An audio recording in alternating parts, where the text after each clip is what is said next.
Hello दोस्तों, स्वागत है आपका हमारे यूट्यूब चैनल सेल्फ स्टडी में। आज मैं आपको बताने वाला हूं, देखिए कक्षा 10th की मैं आपके लिए लेकर आया हूं यहाँ पे प्रश्नावली 1 को। ठीक है, कल मैंने आपको इस चैप्टर का तुम्हें सब कुछ संख्याएं बता दी थी, वास्तविक संख्याएं। ठीक है, इस चैप्टर का नाम क्या है? वास्तविक संख्याएं। तो कल मैं आपको बता चुका हूँ कि सारी संख्याएँ अभाज्य संख्या, परिमेय संख्याएँ, अपरिमेय संख्या। अगर आप उस वीडियो को नहीं देख सके हो तो अभी तक नहीं देखी है आपने, तो इस वीडियो का लिंक मैं इस डिस्क्रिप्शन में दे दूँगा, उसमें जाकर आप देख सकते हो। ठीक है, पहले वीडियो को। चलिए हम कुछ बिना कुछ देरी किए आज हम इसका पहला सवाल स्टार्ट करते हैं। देखिए, निम्नलिखित संख्याओं को अभाज्य गुणनखंडों के गुणनफल के रूप में व्यक्त कीजिए। ये आपने को यहाँ पे सवाल दे दिया गया है। ठीक है, कि निम्नलिखित संख्याओं को अभाज्य गुणनखंड के गुणनफल के रूप में व्यक्त कीजिए। ठीक है, अब पहला सवाल क्या है? 140। तो 140 को पहले सॉल्व करते हैं सबसे पहले। ठीक है, देखिए 140 के मतलब कैसे सॉल्व होगा, देखिए यहाँ पे देखिए। सबसे पहले हम 140 को सॉल्व करेंगे कि देखिए, सबसे पहले हम 140 के हमें एलसीएम लेना पड़ेगा। जैसे एलसीएम हम लेते हैं तो सिंपल हमें वैसे ही एलसीएम इसका लेना है। ठीक है, सेम एलसीएम लेना है वैसे ही 140 का। ठीक है, तो देखिए 140 के 2 से कट जाएगा, 2 सत्ते होता है अपना कितना? 14। उसके बाद हम कुछ नहीं करना, अब जीरो जो लगा जीरो को ऐसे ही लगा लेना है। उसके बाद 2 का इसके इसने क्या बोला था कि सवाल में बोला है कि निम्नलिखित संख्याओं को अभाज्य गुणनखंडों को, तो पहले इसके गुणनखंड करेंगे, यानी कि गुणनफल के रूप में लिखिए, फिर गुणनफल के रूप में लिखेंगे। ठीक है, पहले गुणनखंड पहले इसके कर लेते हैं हम।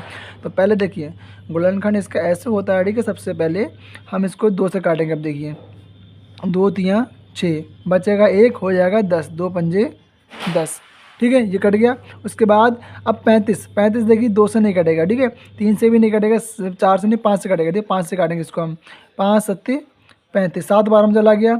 अब 7 एक बार 7 जाएगा, 7 से एक बार में 7 एकम 7, ये इसका जो कट गया। ठीक है, अब क्या बोला गया इसने? कह रहा है कि अभाज्य गुणनखंडों के गुणनफल के रूप में लिखिए इसको। ठीक है, तो गुणनफल कैसे लिखेंगे? गुणनफल के रूप में लिखा जाता है इसको। देखिए 140 को हम गुणन किस में लिखेंगे? हम इसको हम गुणनखंडों के रूप में। ठीक है, गुणनफल के रूप में। तो सबसे पहले इसके लिख लेते हैं कितने फैक्टर हैं इसके। ठीक है, तो फैक्टर इसके में गुणनखंड कितने हुए हैं? 2 गुणा 2, 2 गुणा में 5 हो जाएगा। ठीक है, गुणा हो जाएगा अपना यहाँ पे कितना? 7 हो जाएगा। ठीक है, उसके बाद हम क्या करेंगे? हम यहाँ पे देखिए 2 हमारा यहाँ पे 2 बार दिया है। ठीक है, 2 हमारा गुणा में कितनी बार दिया है? 2 बार आ गया है। तो यानी इसकी पावर 1 है और इसकी पावर भी हमारी यहाँ 1 है, इसकी भी 1 है, इसकी भी 1 है, सबकी 1 पावर दिख रही है हमको यहाँ पे। ठीक है, सबकी घात 1 है। ठीक है, तो हमें कुछ नहीं करना है इसमें। दो जब आधार सेम होता है तो गुणा में घातें जो होती हैं वो जोड़ती हैं। ठीक है, आधार वही रहता है।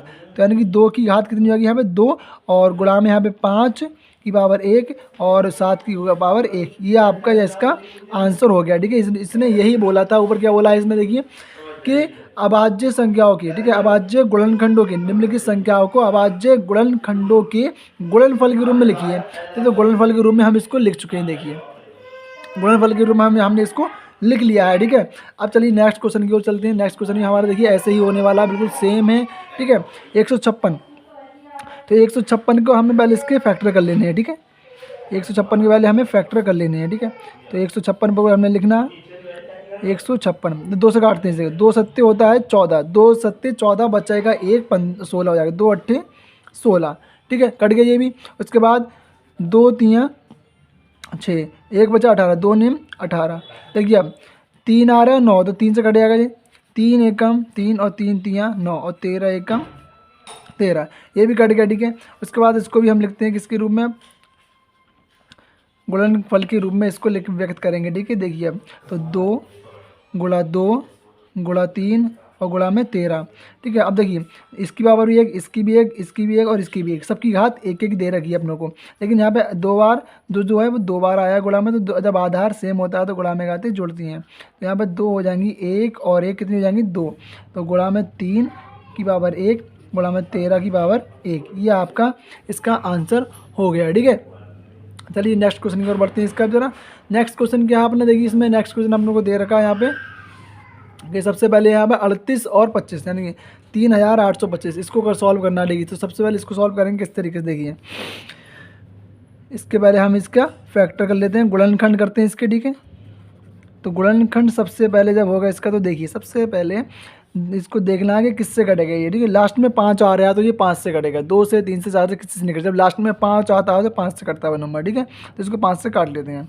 तो 5 के बारे में 3 नहीं आएगा, 5 के बारे में 3 नहीं आएगा, 38 नहीं आएगा, तो 5 सत्ते हो जाएगा कितना? 35। ठीक है, बचेगा 3, हो जाएगा कितना? 32, तो 5 चक्का 30, बचेगा 2 हो जाएगा 25, 5 पंजे 25, अभी 5 आया लास्ट में तो अभी 5 से कटेगा, ठीक है। 5 एकम 5 होगा और उसके बाद 2 बचेगा 25 और 26 हो गया, ठीक है। तो 5 पंजे हो गया 25 और 5 दिया होगा कितना हमारे यहाँ पे 15। अब आया कितना हमारा 153, तो 153 ये किससे कटेगा देखिए अब, 5 और 1 6, 6 और 3 कितना था 9। जब जितनी संख्या दे रखी है अगर उन अंकों का फिर जोड़ करते हैं हम, अगर 9 ऐसे कोई नंबर बनता है जोड़ने पर जो 3 के टेबल में आता है तो वो संख्या भी पूरी 3 से कटेगी, ठीक है। देखिए 5 और 1 6, 6 और 3 9, 9 3 से कट जाता है, यानी ये भी 3 से कटेगा।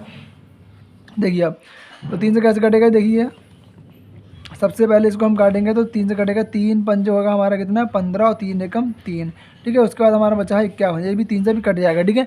ये 51 भी 3 से कटेगा। देखिए अब सबसे पहले 3 एकम 3 और बचेगा 2, 3 सत्ते हो जाएगा अपना 21 और 17 एकम 17, ये अपना कट गया, ठीक है। अब इसको हम लिखेंगे किसके रूप में, अब गुणनफल के रूप में, ठीक है। किसके रूप में लिखेंगे इसको हम गुणनफल के रूप में लिखने वाले हैं, ठीक है, इस सवाल को। इसके देखिए तो 38 हो गया, ठीक है, 25 हो गया और बराबर में कितना आएगा जी जो लिखा हुआ अपना, ठीक है। सबसे पहले इसको सीक्वेंस से लिखेंगे, पहले 3 लिखेंगे, ठीक, उसके बाद 5 लिखेंगे और उसके बाद 17 लिखेंगे, ठीक है। तो ये लिख लिया अपनों ने, ठीक है। उसके बाद अब क्या करना अपनों को इसमें कि जो ये दे रखा है अपनों को, इसकी घात 1 है, इसकी घात 1, इसकी भी 1, इसकी भी और इसकी भी 1। यहाँ पर 3 भी 2 बार आया है, 5 भी 2 बार आया है, ठीक है। तो इसको हम इसकी पावर हम कर सकते हैं कितनी 2, कितनी कर देंगे इसकी पावर 2 और 5 की पावर कितनी कर देंगे हम 2 और गुणा में 17 की पावर 1 ही रहेगी, ठीक है। ये इसका हो गया आंसर, ठीक है, इसका ये आंसर आ गया देखिएगा, ठीक है। क्योंकि यहाँ पर देखिए आधार सेम था और एक एक पावर थी, तो यानी कि आधार जब सेम होता है तो गुणा में घातें जुड़ती हैं, तो यहाँ पे जुड़ गई, इसकी भी यहाँ पे गुणा में घातें जुड़ गई, ठीक है। 17 की 1 ही रहेगी, ठीक है, 17 1 अकेला, ठीक। चलिए दूसरा क्वेश्चन करते हैं अब। तो दूसरा क्वेश्चन क्या है, दूसरा क्वेश्चन हमें यहाँ पे दे रखा है कि 5005, ठीक है। अब इसको देख करते हैं सॉल्व इस क्वेश्चन को।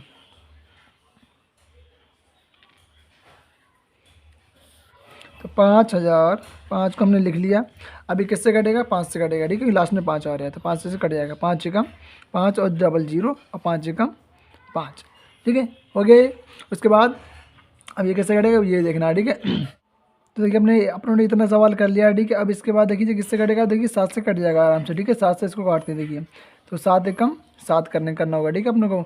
उसके बाद कितना बचेगा यहाँ पे 3 बचेगा, कितना बचेगा 3 बचेगा, सॉरी हाँ 3 बच गया और 3 ये कितना हो जाएगा 30 हो गया, ठीक है। तो 7 30 तो नहीं आएगा, 30 से कम कितना आएगा 7 के टेबल में, तो 7 यहाँ 21 7 चौक 28, 7 चौक हो गया कितना 28, ठीक है। बचेगा 2 होगा कितना 21, तो 7 यहाँ हो गया 21, ठीक है।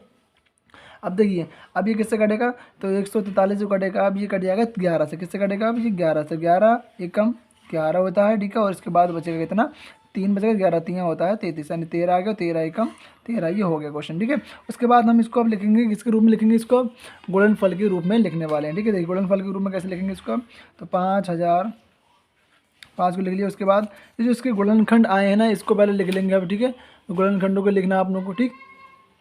तो 5 गुणा 7 गुणा 11 और गुणा में 13, ठीक है, लिख लिया। अब क्या करेंगे इसको देखिए, अब यहाँ भी एक है, यहाँ भी एक है, यहाँ भी एक घात है, यहाँ भी एक घात है, सबकी घात एक एक दे रखी है और सबको हमने क्या करा, सबको देखो अलग अलग है सबका, तो यही इसका हो जाएगा गुणनफल का रूप। 5 गुणा 7 और गुणा 11 और गुणा 13, यही हो गया इसका आंसर, ठीक है।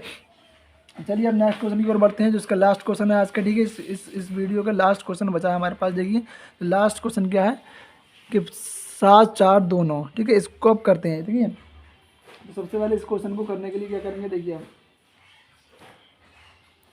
इसके भी पहले क्या करेंगे गुणनखंड, ठीक है, गुणनखंड करेंगे। अब ये किस से कटेगा, ठीक है, देखिए किस नंबर से कटेगा, तो ये इसको ये काटना पड़ेगा, ठीक है हमें। तो ये कटेगा 17 से, सबसे पहले किससे कटेगा ये 17 से, और किसी से नहीं कट सकते क्योंकि और किसी से भी नहीं कटेगा, 17 से कटेगा डायरेक्ट ये, ठीक है।